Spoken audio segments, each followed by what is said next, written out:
Okay guys, so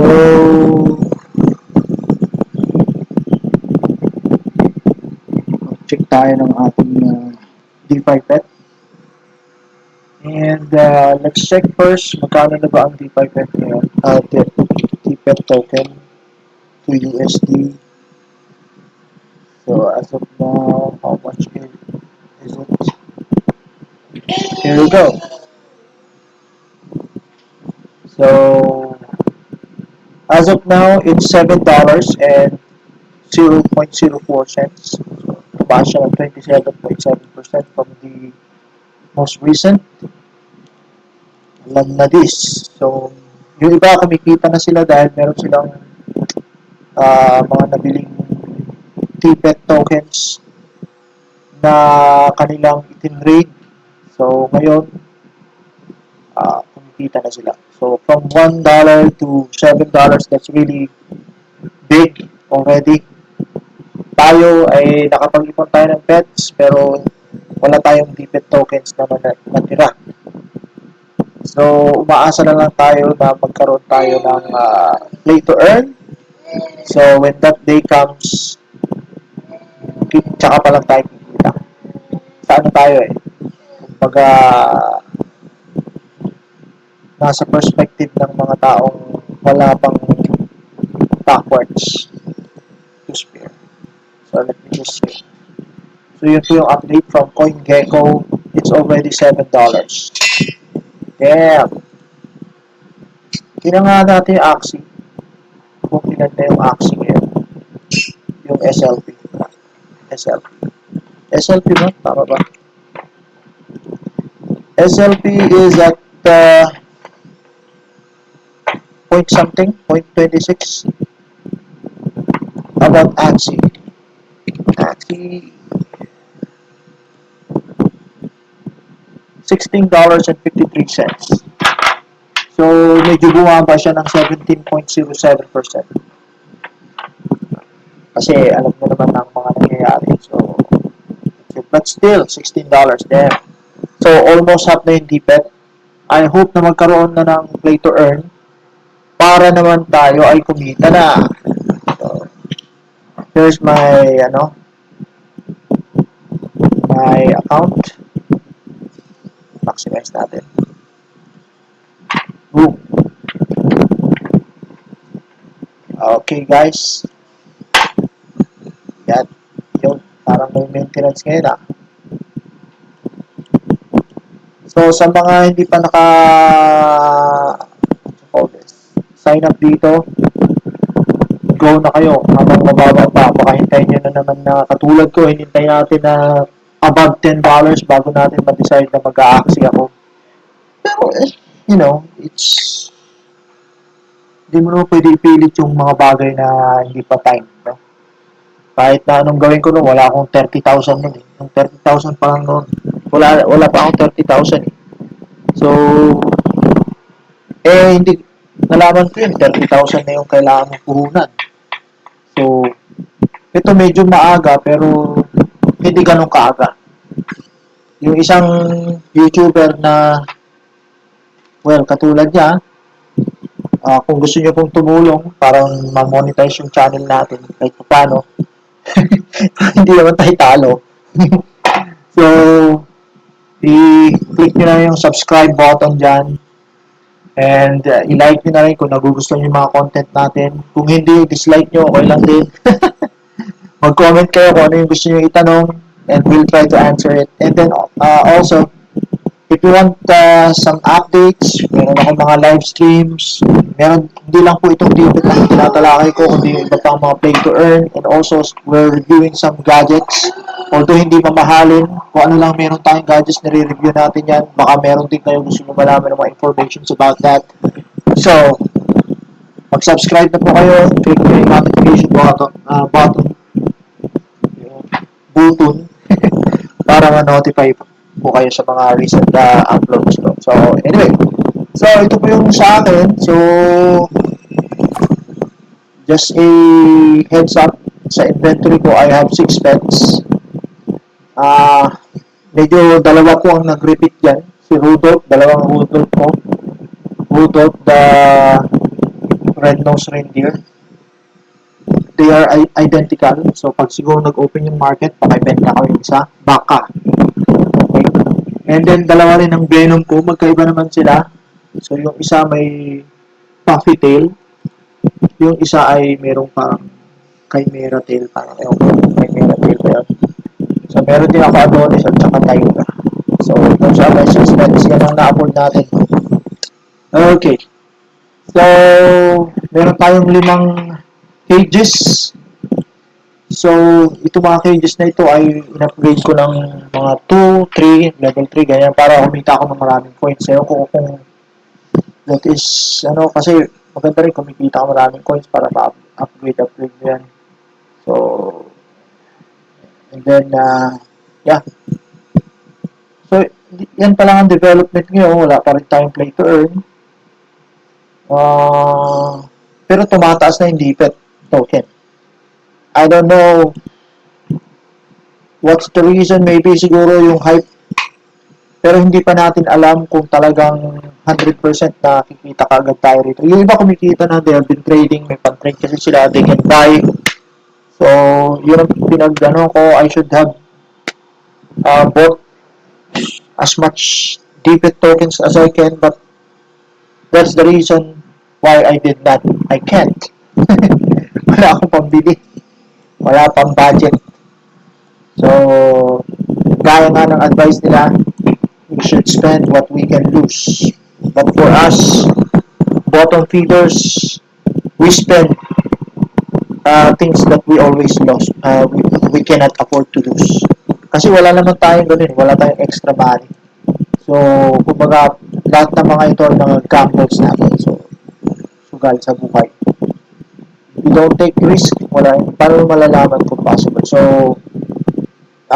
disclosure, meron na rin akong mga bad experiences. Kwento ko sa susunod na video natin. Paano ako na-scam dito. Meron din itong part na pwede kang ma-scam. So, meron din tayong tinatawag na pangalang time. Marami ako yan.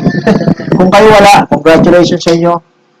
Pero sa akin, there are, kasi medyo bago-bago tayo rito. Kung meron tayong YouTuber na bida-bida, meron namang bago-bago.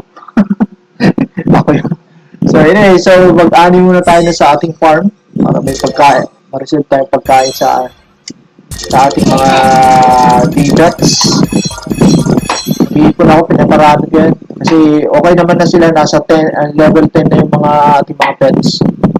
Pero hindi ko pa sila masyado ina-upgrade kasi wala pa akong Dpet tokens for evolution para ma-evolve sila. Hindi ko pa rin sila i-evolve kahit may Dpet token ako hanggat wala pa yung play to earn kasi we don't know kung kung anong klaseng level ba ang kailangan mo or something. So, mas maganda kung mag-ipon muna. Pero wala pa ako na-ipon yung Dpet tokens. So, anyway. Okay. So, kunin natin yung mga So, maganda kung ganito, kung meron kang mga pets. Kasi bawat pets, meron naman yung kanya-kanyang level. Habang tumataas ang level, tumataas din yung kanilang silver coin gathering ability per hour. So, sampulan natin. So, yung mga venom ko. So, at this level, 10th level, pwede na siya i-evolve. So, generation 0 pa lang to. So, yan, medyo tumaas na, naging 770 na. Okay. So, it's ready for evolution na. Hindi yata natin pwede pakainin ito. Oo, ikot-ikot na tayo pagkain. Para sa ibang tsaka na lang natin sila mapapakain kapag kailangan talaga evolution ng susunod na steps. Okay, so yan. Pansinin nyo, magkaiba sila ng pare sila ng level na level 10, pero magkaiba sila ng silver na napoproduce. Iba ito yung buntot niya parang squirrel. Ewan ko kung anong buntot yan. 781. Okay. Pero itong isa, 770. So, parang magkaiba sila na. Tingnan ko yung pati yung attack niya. So, pareha sila ng halos lahat ng stats dito, pero yung silver gathering ability, mas mataas yung ito. ewan ko kung hindi ko alam kung anong rare na sinasabi nila. Wala pa rin skills. Okay? Yeah. Tingnan naman natin to si Adonis. Si Adonis is 720, pero ang HP niya mataas 1102. Okay, so hindi rin na rin natin siya mapapakain sa ngayon. Kailangan niya mag-evolve. Okay. About, ito si Tigra. Si Tigra gather 673 silver per hour. So, yeah. So, mabilis siya.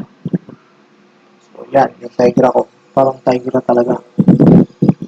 Type yung kulay ng ano. And then, of course, si Rudolph. Parehas yata eh. Ito, medyo mataas ang ano niya. 1058. Okay, tingnan natin isang Rudolph. Okay. Ito, mas mataas. 1083. Balik nga tayo dun sa ito. 621, 1058. Kasi ito may cross, may shades. Okay. Ito,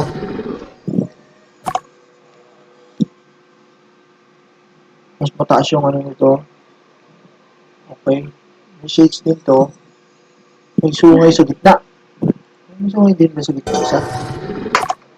Ito walang sungay. So, magkaiba sila ng ano. Okay. Okay. Di pala completely magkaparehas. So, those are my pets. So, magtanim muna tayo. So, dati, 50-50 na yung ginagastos ko. Medyo mataas na yung ating nakukolektang silver. Yung pambayad din sa mga buto. O, yeah. Nagpo-potato na tayo ngayon. Although, hindi naman gano'n pang kailangan kasi nga hindi pa natin na-evolve yung mga pets natin. So, we'll stick to the plan. Okay, we'll just gather some foods and then pag game na, o di meron na tayong supply. Diba? So, tingnan natin sa shop. Sa mga pets, wala pa tayo, hindi pa natin kaya bumili ng eggs. Pwede na tayong bumili ng iba pang mga cage pero wala naman tayong cage. So, na lang. Building, level 16 pa para makapagdagdag tayo ng farm plot. Okay guys, so ano pa masasabi ko dito sa Dpet? So it's still, that's it, investment. But for some, it's already an earning platform. So actually, hindi ito investment platform, but the Dpet token itself is actually something that they can earn money from. I wish na yun ang mangyari sa akin, but as I've said, wala akong pampuhunan pang makabili ng Dpet. So I've spent my last Dpet for what? Para sa pagdagdag ng kahayupan.